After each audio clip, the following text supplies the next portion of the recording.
Hi guys, welcome to the Ministry of Food. We're going to do omelettes. Omelettes are fantastic, they're cheap, they're flexible, you can use all sorts of different things, crispy bacon, mushrooms, tomatoes, cheeses, you name it.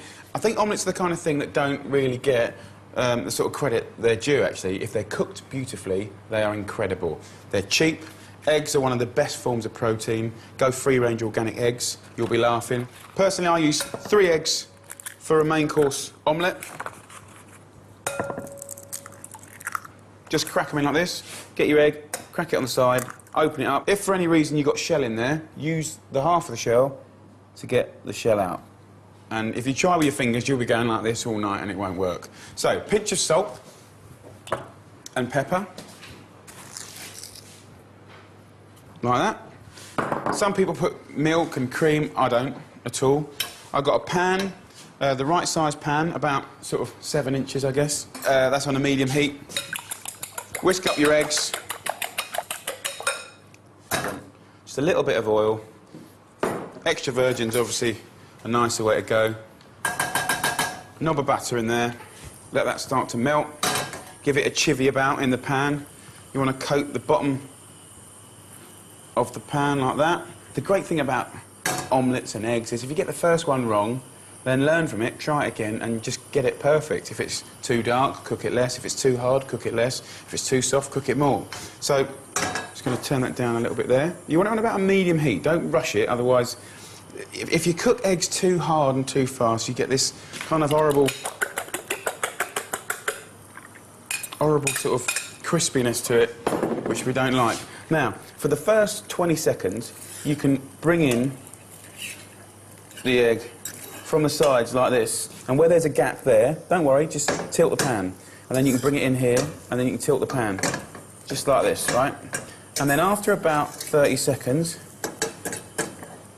right, you want to squiggle the egg around one last time. I'm going to turn the heat down a bit, and I'll put a little bit of cheddar cheese in. Now, you could use all sorts of different cheese. I think cheddar cheese is just great. You need the tiniest amount, and this is just for a basic omelette. So just grate the cheese over the omelette like this. You can see that the egg still looks a little soft around here. That's good news, because the egg, you don't want it to be overcooked and hard. You want it to be silky and delicious. But yes, you don't want it raw.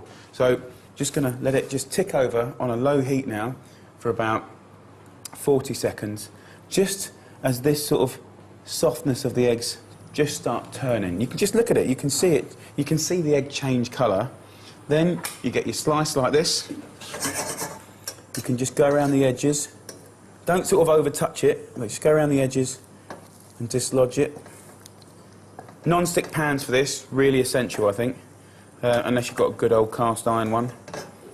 See if you can move the omelette like that. Can you see how that omelette's moving? Right? So in theory, I shouldn't get any grief. So what I do then is I tilt the omelette away, put my spatula into one side like this, get it underneath.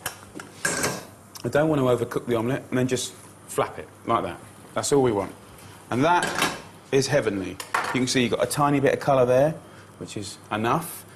Loads of colour and it's gone hard. And then all I do is just serve it. And in the middle there, you'll have a beautiful omelette. I mean, that, you know, as a snack, with a salad, cold meats, just on its own, tiny bit of ketchup, lovely, chopped tomatoes. You can start making your own omelettes up just by frying off, say, mushrooms first, then doing your omelette like that. You could fry off crispy bacon first, and then put the eggs into it. So you can really make so many different things out of an omelette. And I want to show you inside here.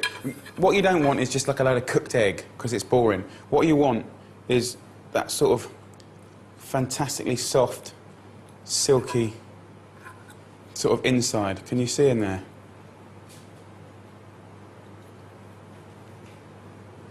You want it to be soft and silky, right? It's not raw egg, it's just lovely, lovely melted cheese. 9 out of 10, Oliver. See if you can get your eggs that good. Good luck, and if you're going to pass it on at home or in the workplace, this is a great dish to do. Simple, but brilliant. Good luck.